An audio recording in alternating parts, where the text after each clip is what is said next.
Hello guys, welcome back to our channel রিপ্লি official. আশা করছি তোমরা ভালো আছো আর আমরা অনেক ভালো আছি। আজকে কিন্তু আমার মা কাঁকড়া দিয়ে দারুণ দারুণ রেসিপি করতে চলেছে।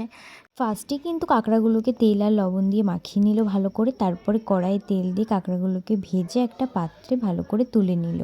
আর এরপর কড়াইতে দিয়ে দিল আলুগুলোকেও লাল লাল করে ভাজতে হবে।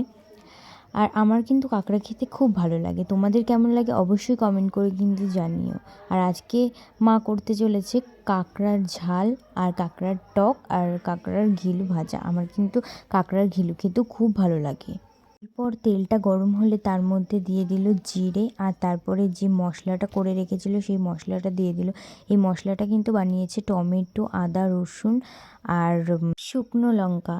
এরপর কিন্তু অনেকক্ষণ ধরে মশলাটাকে কষিয়ে নিয়ে তার মধ্যে একটু লবণ, হলুদ আর একটু চিনি দিয়ে ভালো করে মিশিয়ে তার মধ্যে একটু দিয়ে দিল চিকেন মশলা। আর চিকেন মশলা দিয়ে ভালো করে আবার কষিয়ে নিল।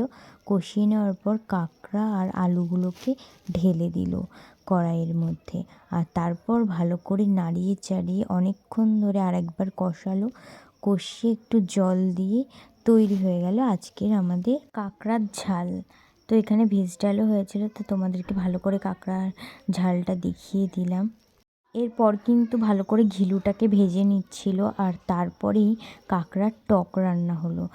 ফার্স্টে কড়াইয়ে তেল দিয়ে তার মধ্যে শুকনো লঙ্কা আর সর্ষে ফোড়ন দিয়ে দিল। তারপর কাঁকড়ার মধ্যে একটু হলুদ আর লবণ দিয়ে ভালো করে নাড়িয়ে চাড়িয়ে দিয়ে দিল লঙ্কা। দেওয়ার পর তারপরে তেঁতুলের জলটাকে দিয়ে ভালো করে নাড়িয়ে আজকের কিন্তু আমাদের রান্না পুরো শেষ। আমাদের টকও রেডি, সব কিছুই রেডি হয়ে গেছে। এবার আমরা বসবো খেতে।